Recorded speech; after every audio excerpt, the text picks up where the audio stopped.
Hey guys, you right? Welcome back to Music Lessons by E.O.A.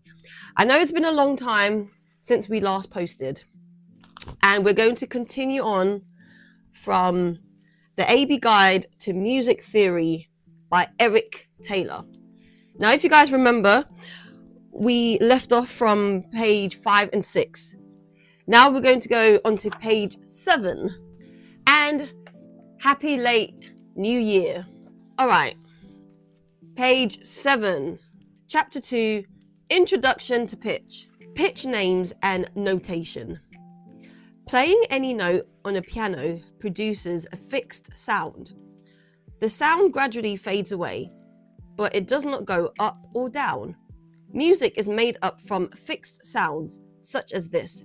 Many instruments, including all the stringed instruments and the trombone, are capable of producing an infinite number of sounds between any two notes on a keyboard, with only minute differences between them. It is the same with the human voice. But in practice, all instruments, and singing voices too, normally use only the particular notes of the keyboard. When a player, such as a violinist, tunes his instrument, he is trying to find exactly the one fixed sound he wants. All the other notes in music will be placed in relation to this one note. If one note is played on a keyboard and then another note is played anywhere to the right of it, the sound of the second note is said to be higher than that of the first. A note to the left of it would produce a lower sound. In the same way, men's voices are said to be lower than those of women or young boys. The technical word referring to the height or depth of sound is pitch. So pitch means, it doesn't necessarily mean volume, it means how high or low a sound is. So this is low, la. This is high, la. So this is high pitch, la. This is low pitch, la. On the keyboard, groups of 2 black notes alternate with groups of 3 black notes. On the keyboard, groups of 2 black notes alternate with groups of 3 black notes. This makes it easier to distinguish between the white notes, which are given the letter names from A to G. A is always between the second and third of the group of the 3 black notes. After G comes A again.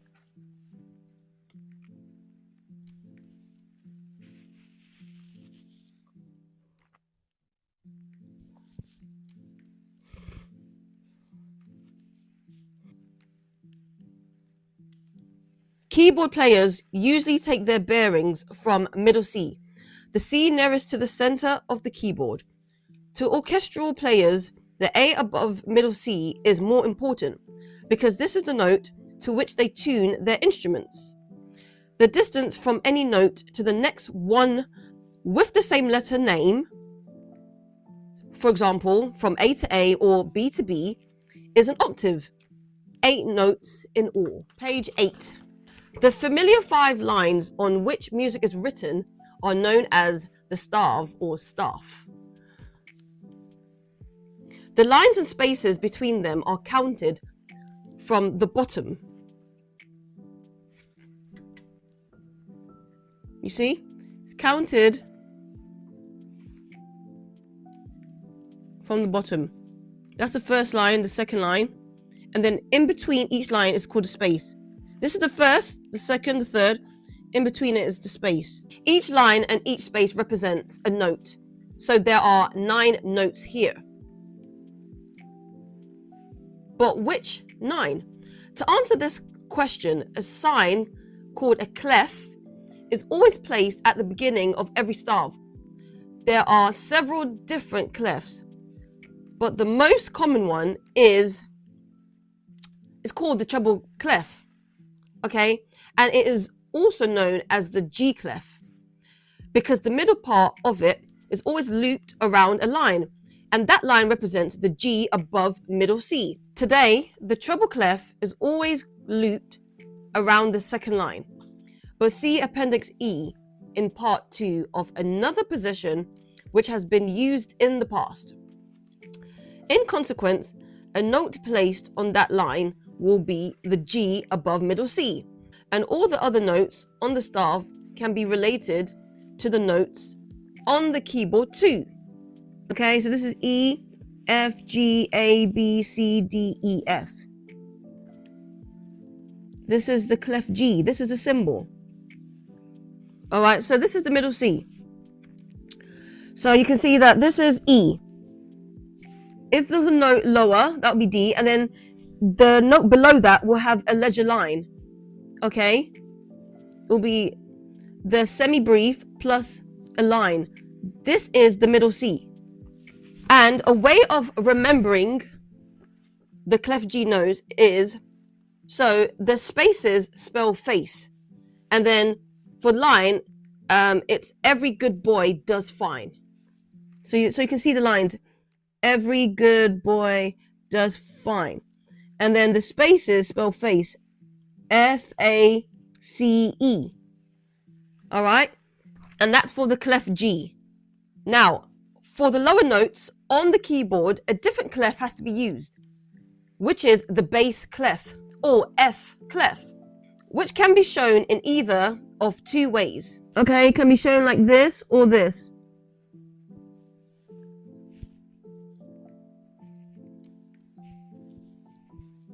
It can be shown in either two ways or both. In both cases, the two dots are written either side of a line, and that line then represents the F below the middle C. Nowadays, the clef is always placed on the fourth line, although, as with G clef, other positions have been used in the past. See Appendix E in Part 2. So, the acronym for remembering the bass clef, so the spaces spell all cows eat grass. And then the lines spell, the acronym for that is great big dog fight animals. Okay.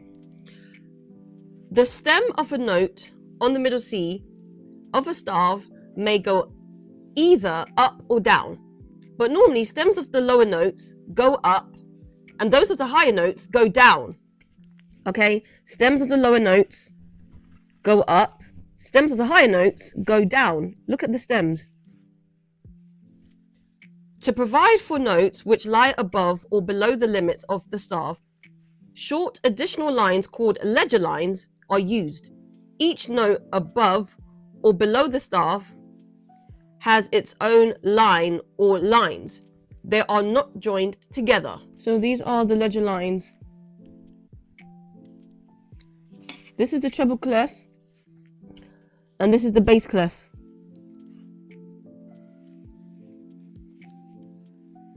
Using the semi-brief notes. Middle C therefore can be written either. Okay, now remember in the bass clef, the lines, all big dog fight animals. Okay, which means above it will be B and then C. And then for the treble clef, remember,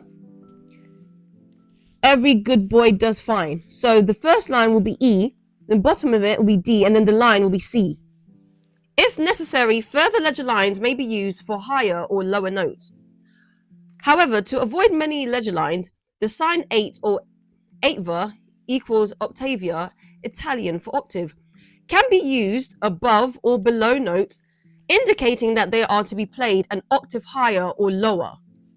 It is placed by the first note to which it refers and is followed by a continuous line or a dotted line with or at the end to show where the octave direction finishes.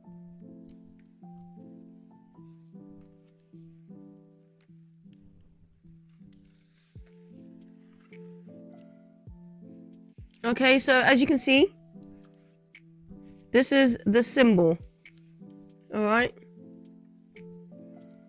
Today's lesson was quite interesting, wasn't it? I hope you guys learned something in Music Lessons by E.O.A.